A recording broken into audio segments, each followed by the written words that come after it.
Hello guys, আসসালামু আলাইকুম। আপনারা সবাই কেমন আছেন? আলহামদুলিল্লাহ আমরা অনেক ভালো আছি। তো আমি আজকে রান্না করব মাছ।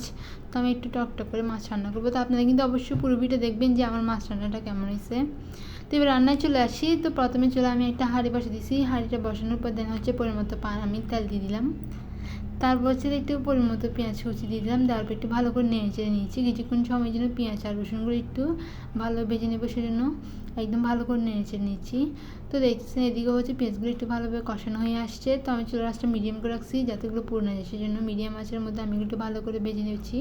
তারপর এখানে হচ্ছে কষানো হয়েছিল, আমি এখানে দিব হচ্ছে স্বাদ মতো 1 টেবিল চামচ লবণ। তারপর মশলা দিয়ে দিব হলুদের গুঁড়ো, ধনিয়ার গুঁড়ো, মরিচের গুঁড়ো, জিরার গুঁড়ো। তো যা যা মশলা প্রয়োজন সব কিছু দিয়ে একটু ভালো করে নেড়ে চেড়ে নিচ্ছি।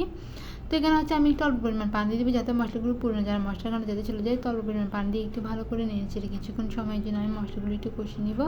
তো এদিকে দেখতে দেখতে হচ্ছে মশলাগুলো প্রায় ভালোভাবে কষানো হয়ে আসছে। তো আমি আরেকটু ভালো করে নেড়ে চেড়ে নিয়েছি।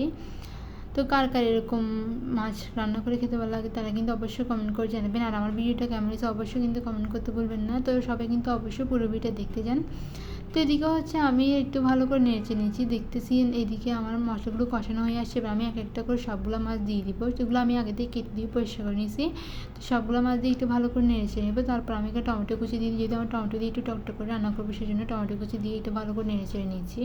কিছুক্ষণের জন্য ঢাকনা দিয়ে রেখে রাখবো। ঢাকনা উঠিয়ে আমি আবার উঠিয়ে একটু ভালো করে নেড়ে নেবো। কিছুক্ষণ রেখে দিই, তারপর আমার রান্নাটা কমপ্লিট হয়ে আসবে। তো এদিকে দেখতে দেখতে আমার রান্না কমপ্লিট হয়ে আসে। তো আমার ভিডিও এই পর্যন্ত, সবাই পুরো ভিডিও দেখবেন। সবাই ভালো থাকবেন, সুস্থ থাকবেন। আল্লাহ হাফেজ, টাটা, বাই বাই।